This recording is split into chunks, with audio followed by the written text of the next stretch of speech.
बहू नरेश की माँ अपने बेटे से मिलने दिल्ली आ रही है। इस बात का पता चलते ही नरेश के दिल में हलचल मच जाती है। नरेश अपनी माँ के स्वागत की तैयारी में लग जाता है।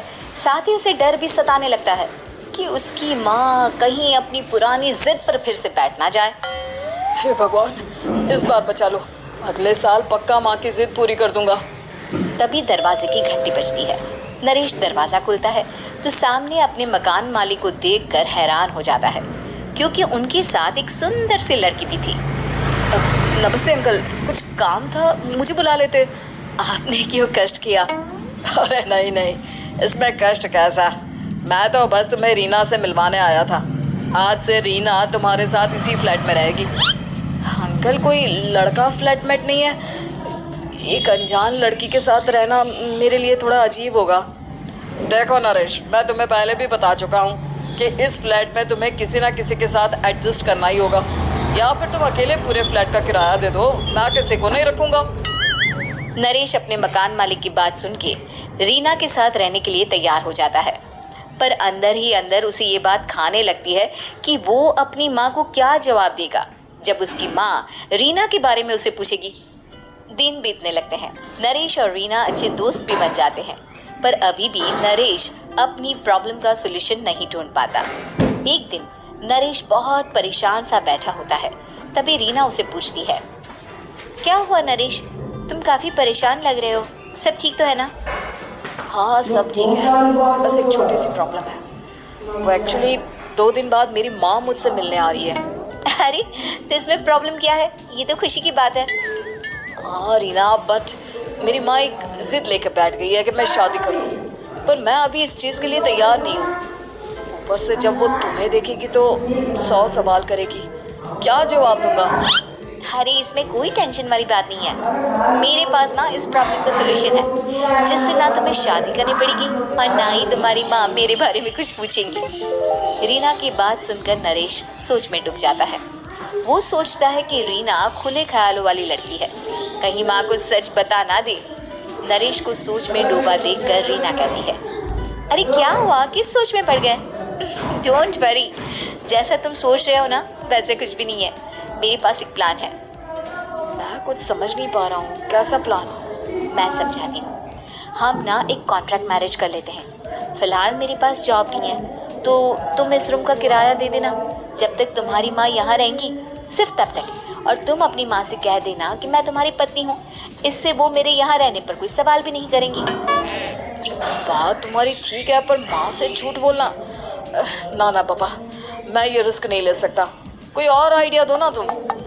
देखो मंजूर हो तो बोलो, वरना सच बता दो, मुझे कोई प्रॉब्लम नहीं है। रीना की बात सुनकर नरेश सोच में डूब जाता है। बहुत सोचने के बाद जब उसे कोई रास्ता नहीं मिलता तो वो रीना के बताए हुए रास्ते पर चलने के लिए तैयार हो जाता है। वो रीना से बात करता है और अपनी माँ की पसंद और नापसंद के बारे में बताता है। रीना भी नरेश की सभी बातों को ध्यान से सुनती है ताकि कहीं उससे कोई गलती ना हो जाए।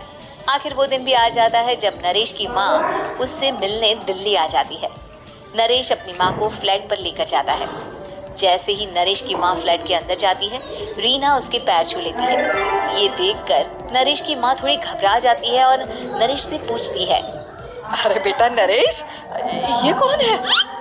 माँ, ये आपकी बहू रीना है। माफ़ी चाहता हूँ, सब कुछ इतनी जल्दी में हुआ कि आपको बता ही नहीं पाया, इसलिए सोचा कि क्यों ना आपको सरप्राइज दिया जाए। अरे बेटा, मैं तो बस तेरा घर बसा हुआ देखना चाहती थी। हाँ, बहुत अरमान थे अपनी इकलौती बेटी की शादी को लेकर, लेकिन कोई बात नहीं, शायद किस्मत को यही मंजूर होगा। ये कहते ही नरेश की माँ रीना को गले लगा लेती है। रीना बेटिया, मेरा बेटा ना थोड़ा नादान है, पर तुम काफ़ी समझदार लगती हो और मैं जानती हूँ कि तुम इसका बहुत अच्छे से ध्यान रखोगी। माँ आप चिंता मत कीजिए, मैं सब संभाल लूंगी। नरेश की माँ अपने बहू और बेटे के साथ खुशी खुशी रहने लगती है। दिन बीतने लगते हैं। नरेश की माँ और रीना का रिश्ता बहुत मजबूत होता चला जाता है। वो दोनों सारा दिन एक साथ रहती और खूब बातें करती। इधर साथ रहते रहते नरेश और रीना भी एक दूसरे से प्यार करने लगते हैं। दोनों को इस बात का एहसास हो जाता है, फिर भी वो इस बात को छुपा कर ही रखते हैं। एक दिन नरेश की माँ और रीना शादी के बारे में बात करने लगते हैं। रीना बिटिया, ये तो नरेश ने मुझे बिना बताए शादी कर ली, वरना मैं तो अपनी इकलौती बेटी की शादी इतनी धूमधाम से करती कि सारी दुनिया देखती रह जाती। अच्छा माँ, आप ऐसा भी क्या करती नरेश और मेरी शादी में जो दुनिया देखती रह जाती? अरे बिटिया, एक माँ के अरमान तुम अभी नहीं समझोगी। मैं तो अपनी बहू को एक रानी की तरह लेकर आती और शादी भी बिल्कुल शाही अंदाज में करती, पर मेरे तो सारे अरमान ऐसे ही रह गए। खैर, मुझे तो अपने बेटे और बहू की खुशी चाहिए बस। ये कहते हुए नरेश की माँ की आंखों में आंसू आ जाते हैं। रीना भी ये सुनकर ख्यालों में खो जाती है, क्योंकि वो भी मन ही मन खुद को नरेश की पत्नी और उसकी माँ की बहू मानने लगी थी। शाम को जब नरेश ऑफिस से घर आता है तो रीना खुद को रोक नहीं पाती और नरेश के सामने उसकी माँ को अपने और नरेश के रिश्ते का सारा सच बता देती है। रीना की बात सुनकर नरेश की माँ दोनों से बहुत नाराज हो जाती है और घर वापस जाने की बात करने लगती है। तुम दोनों ने मुझसे सच छुपाकर बहुत ठेस पहुंचाई है मुझे। अब तुम लोगों के साथ नहीं रहना चाहती मैं, कल ही वापस चली जाऊंगी अपने घर। माँ, मुझे माफ़ कर दो, ये सब मैंने रीना के कहने पर ही किया है, वरना मैं भी आपको कभी ठेस पहुंचाने के बारे में सोच भी नहीं सकता। हाँ माँ, हमने ये सिर्फ आपका दिल रखने के लिए किया, प्लीज़ हम दोनों को माफ़ कर दीजिए।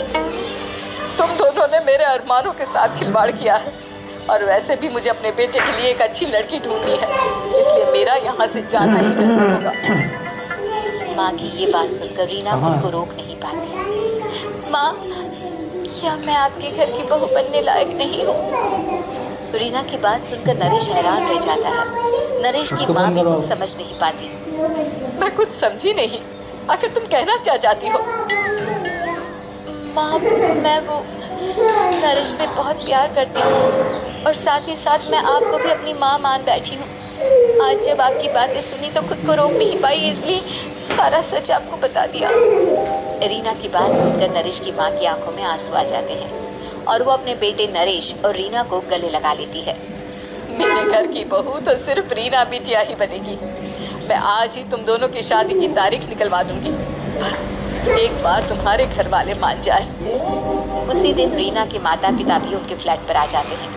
दोनों परिवार आपस में बैठकर बातें करते हैं और शादी के लिए राजी हो जाते हैं। रीना भी कॉन्ट्रैक्ट फाड़ देती है और कहती है, सही मायने